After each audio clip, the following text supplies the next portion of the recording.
Coisas de Loucos é sobre a história de 8 pessoas, mas é uma história contada a partir de objetos deixados para trás, esquecidos dentro de uma caixa de cartão no sótão de um hospital psiquiátrico desativado. E então o que eu fiz durante largos meses era folhear livros de admissões, já muito carcomidos, muitos deles cheios de buracos, num sótão de um hospital psiquiátrico abandonado. E então o meu objetivo era livros, era no fundo perceber quando é que entraram, quando é que saíram, que diagnóstico tinham, que terapêuticas lhes foram aplicadas. Só que eu ia para lá muitas, tanto quanto podia, ao som, a única coisa que eu ouvia quase era o zoar de um desumidificador e é acompanhado por um funcionário da instituição. Até que um dia, aquilo tinha várias coisas por lá, para além dos livros, tinha uma caixa de cartão, assim com um aspecto completamente banal, daquelas de mudanças, mas já com um ar muito velho, muito poeirento. E eu sou curiosa, enfim, e de vez em quando dispersava-me e eu olhava para os livros e olhava para a caixa e perguntava o que é que haverá naquela caixa, se calhar era giro espreitar lá para dentro. E houve um dia em que eu decidi perguntar ao funcionário se podia espreitar, de facto. E o que encontrei lá dentro foi objetos pessoais de antigos doentes, coisas como nós temos na nossa mala, só que eram de pessoas que eles tinham estado há 70, 80, 100 anos. Pessoas banais, que aparentemente não tinham feito nada de especial, mas que tinham ficado ali aqueles vestígios de vidas. Um par de óculos, uma caneta de tinta permanente, o bilhete de identidade de 1931. E aquilo exerceu uma espécie de magnetismo sobre mim. Aquilo foi em 2011, ou seja, durante há mais de 8 anos. Eu não vinha ali com aquele objetivo, mas aquilo acabou por ser o centro do meu interesse naquele hospital, passou a ser aquela caixa de objetos. E então o livro começou ali, há mais de 8 anos, só agora vê a luz do dia, mas foi o tempo que me demorou a descobrir aquelas vidas. As coisas de loucos é, no fundo, o ponto de partida para contar uma história. A primeira história do livro é sobre uma senhora chamada Leopoldina de Almeida. Então eu relacionei-me com ela de uma forma muito pessoal e emocionei-me à medida que fui descobrindo a vida, que era uma mulher que tinha enviuvado com 19 anos, que tinha adoecido, que tinha acabado os seus dias na rua, mas que tinha sido modista e alguns dos seus objetos eram reveladores dessa vida passada. Ela tinha um par de óculos com cordéis a uni-los para aquilo não se desfazer, percebia-se que eram óculos valiosos. Ela tinha o seu bilhete de identidade cozido à mão, à lombada, para não se desfazer. Havia ali marcas de quem ela tinha sido, quase como se estivesse agarrada à sua identidade de mulher que trabalhava numa altura em que as mulheres não trabalhavam. A 27 de fevereiro de 1940, era uma terça-feira, e sabemos, com uma precisão que só é possível na hora do seu nascimento, do seu batismo, da morte do marido e da sua própria morte, exatamente o que fazia Leopoldina. Passavam 15 minutos da meia-noite e Leopoldina dormia. Leopoldina dormia nas escadas largas de pedra fria deste edifício. É o guarda número 3094, José Guerreiro, quem a leva presa para averiguações.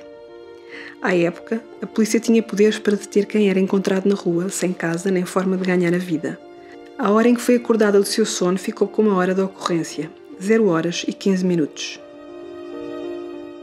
Passa em revista os objetos que restaram de Leopoldina dentro da caixa e ocorre-me que, ao transportar o que transportava, talvez ainda soubesse quem era.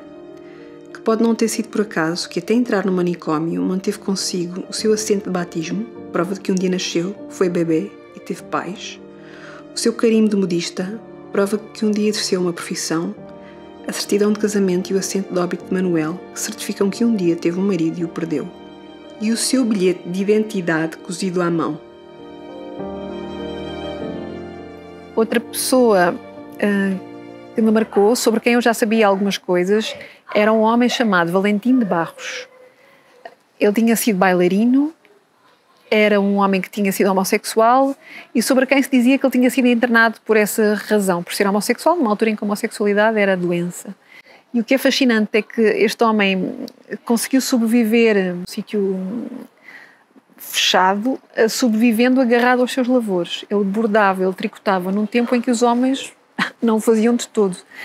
E o que é interessante e cruel ao mesmo tempo perceber é que no seu processo clínico os seus lavores eram sintomas da sua doença, ou seja, o diário de enfermagem vai dizendo continua a tricotar, continua a dedicar-se a ocupações femininas, ou seja, nós vermos em 2020 como tricotar, bordar era sintoma de doença, e perceber que aquele homem, o que eles consideravam que era doença, foi no fundo se calhar o seu esqueleto, foi aquilo que lhe permitiu sobreviver naquele espaço impessoal e horrível e sem objetos. Ele construiu os seus objetos.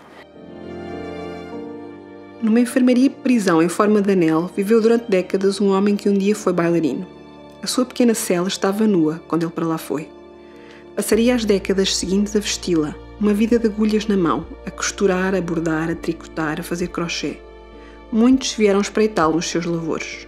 Ganhou o estatuto quase de lenda uma colcha branca que Valentim tricotou, à vista dos homens do Redondo, como os seus habitantes chamavam o pavilhão circular onde viviam.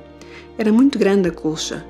Manuel Oliveira, internado por homicídio, lembra-se bem dele andar meses naquilo, de haver crescido das mãos. Demorou a fazer mais de meio ano. No tempo frio fazia-a sozinho dentro da cela. No verão sentava-se cá fora à soleira, num dos bancos do pátio. Ele trabalhava de manhã à noite nos crochês. Manuel não convivia com ele, mas via-o. Ricardo 21.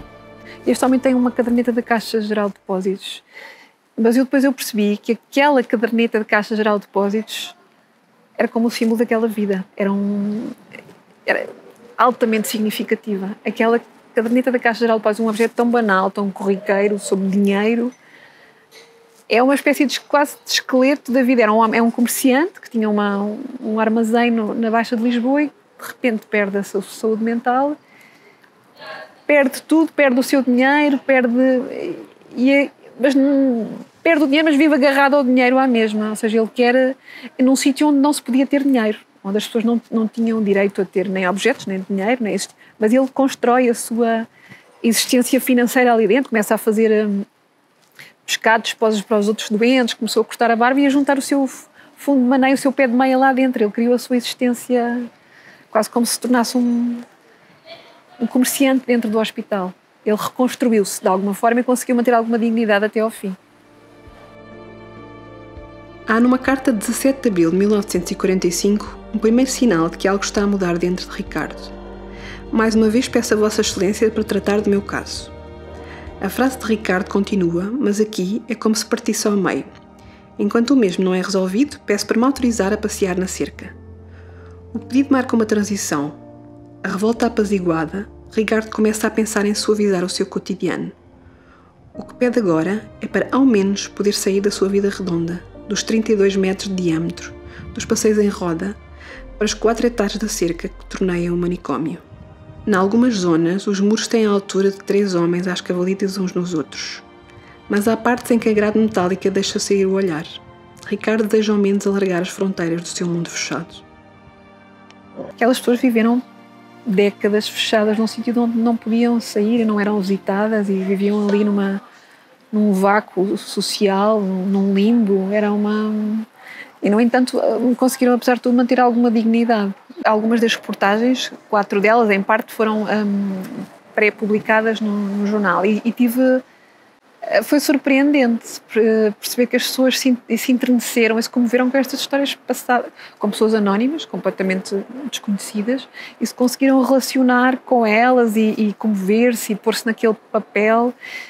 Foram muitos anos de pesquisa, não é? Eu criei uma relação emocional com estas pessoas e ao sentir que as pessoas se emocionaram com estas vidas completamente desgraçadas, não há daqui nenhuma vida feliz, eu senti que de alguma forma terei feito bem o meu trabalho, porque eu me emocionei-me e transmiti essa emoção e essa emoção passou. Ou seja, este livro e esta pesquisa, esta investigação levou-me a tornar-me mais desapegada, porque estas pessoas, o que sobreviveu delas foram estas coisecas que estavam lá como se não fossem nada e eram muito importantes. Estas pessoas foram separadas dos seus pertences, das suas coisas, e aquilo não lhes valeu de nada. Não? Ou seja, o que é que interessa?